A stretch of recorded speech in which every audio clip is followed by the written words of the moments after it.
ತಗೊಳ್ಳಿ. Thank you. ನನ್ನ ಹೆಜ್ಜೆಲಿದ್ದ ಪರೀಕ್ಷಮನ್ನು ಗುರುತಿಸಿದ್ದಕ್ಕೆ, ವೇದಿಕೆ ಕ್ಷಣಕ್ಕೆ ಸಾಕ್ಷಿಯಾಗಿದ್ದಕ್ಕೆ ಧನ್ಯವಾದಗಳು ವಿಕ್ಕಿ. ವಾವ್, ಸೂಪರ್ ಕನ್ನಡ ನಿಮ್ಮದು. ಇಷ್ಟು ನೀಟಾಗಿ 2 ಲೈನಲ್ಲಿ ಕನ್ನಡ ಬರ್ದಿದ್ದೀರಾ ಅಂದರೆ ಕನ್ನಡದಲ್ಲಿ MA ಮಾಡಿದ್ದೀರಾ? ನನ್ನ ಮಾತೃಭಾಷೆನ ನೀಟಾಗಿ ಬರೆಯೋದಿಕ್ಕೆ ಕನ್ನಡದಲ್ಲಿ MA ಮಾಡಿರ್ಬೇಕಾ? 10ನೇ ಕ್ಲಾಸ್ ಸಾಕು. ಅದರಲ್ಲೂ ನಾನು ಸರ್ಕಾರಿ ಕನ್ನಡ ಮೀಡಿಯಂ ಶಾಲೆಯಲ್ಲಿ ಓದಿದ್ದು. ಕನ್ನಡ ಚೆನ್ನಾಗಿ ಬರುತ್ತೆ ನಂಗೆ. ಓ, 10ನೇ ಕ್ಲಾಸ್ ಆದ್ಮೇಲೆ ನೀವು ಇಂಗ್ಲಿಷ್ ಮೀಡಿಯಮ್ಮ? ಅದಾದ್ಮೇಲೆ ನಾನು ಓದೇ ಇಲ್ವಲ್ಲ.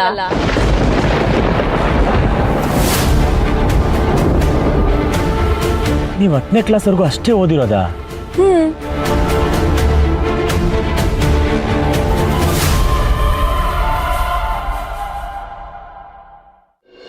ಅಮ್ಮ ನಿಮ್ಮ ಹತ್ರ ಎಲ್ಲ ವಿಷಯ ಮಾತಾಡಿದಾರಲ್ವಾ? ಹೌದು, ಅವರು ಫೋನಲ್ಲಿ ಮಾತಾಡುವಾಗ ತುಂಬ ಆತಂಕದಲ್ಲಿದ್ದರು. ಅದಕ್ಕೆ ಪರಿಹಾರ ಹುಡ್ಕೊಂಡು ಬೇಗ ಬಂದೆ. ಅತ್ತೆಗೆ ವಿರಾಜ್ ಅಂದರೆ ತುಂಬ ಪ್ರೀತಿ. ಅವನಿಗೆ ಕಂಟಕ ಇರೋ ವಿಷಯ ಗೊತ್ತಾದಾಗಿಂದ ಅವ್ರಿಗೆ ನೆಮ್ಮದಿ ಅನ್ನೋದೇ ಇಲ್ಲ.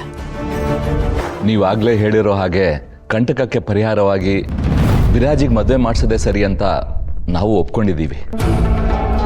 ಗಡಿಬಿಡಿಲಿ ಇವರೆಲ್ಲ ಬ್ರೋಕರ್ ಹತ್ರನೂ ಹೋಗಿ ಬಂದರು. ಅಲ್ಲಿ ನಮ್ಮ ವಿರಾಜ್ಗೆ ಸರಿ ಹೊಂದೋಂಥ ಹುಡುಗಿನ ಹುಡ್ಕಕ್ಕೆ ಹೇಳಿದ್ದೀವಿ.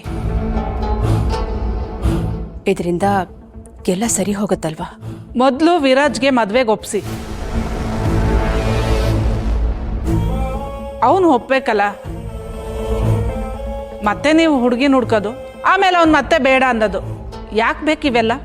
ವಿರಾಜ್ಗೆ ಮದುವೆಗೆ ಒಪ್ಸೋ ಮುಂಚೆ ಮದುವೆ ಮಾಡಿಸೋದ್ರಿಂದ ಎಲ್ಲ ಸರಿ ಹೋಗುತ್ತೋ ಇಲ್ವೋ ಅಂತ ನೋಡ್ಬೇಕಲ್ವಾ ಅದಕ್ಕೆ. ಶ್ಯಾಮ್ ಸುಂದರ್ ಅವರೇ, ನೀವು ಹೇಳಿ. ಮದುವೆ ಕಂಟಕಕ್ಕೆ ಪರಿಹಾರ ಅನ್ನೋದು ನಿಜ. ಸೊಸೆ ರೂಪದಲ್ಲಿರೋ ಕಂಟಕನ ಆಲ್ರೆಡಿ ಮನೆ ತುಂಬಿಸ್ಕೊಂಡಾಗಿದೆ. ಆ ಸೊಸೆ ಮಿಥಿಲ ರಮ್ಯಾ ಅನ್ನೋ ಇನ್ನೊಂದು ಕಂಟಕನ ಈ ಮನೆಗೆ ತುಂಬ್ಸಕ್ಕೆ ಕಾಯ್ತಾ ಇದ್ದಾಳೆ. ಅದಕ್ಕೆ ಪರಿಹಾರ ಇಲ್ವೇ ಇಲ್ಲ. ಬರೋ ಹುಡುಗಿ ವಿರಾಜಣ್ಣಂಗೆ ಇಷ್ಟ ಆಗ್ತಾಳ?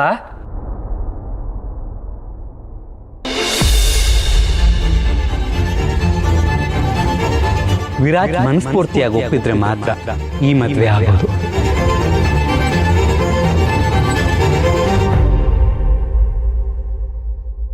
ನಾವೇನಿದ್ರು ಜಾತಕದ ಪ್ರಕಾರ ದಾರಿ ತೋರಿಸ್ಬೋದಷ್ಟೆ.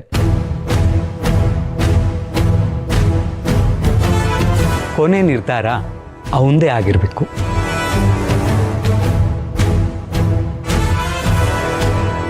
ಅವನು ಒಪ್ಪಿಗೆ ಇಲ್ಲದೆ ಮದುವೆ ನಡೆಯೋಲ್ಲ.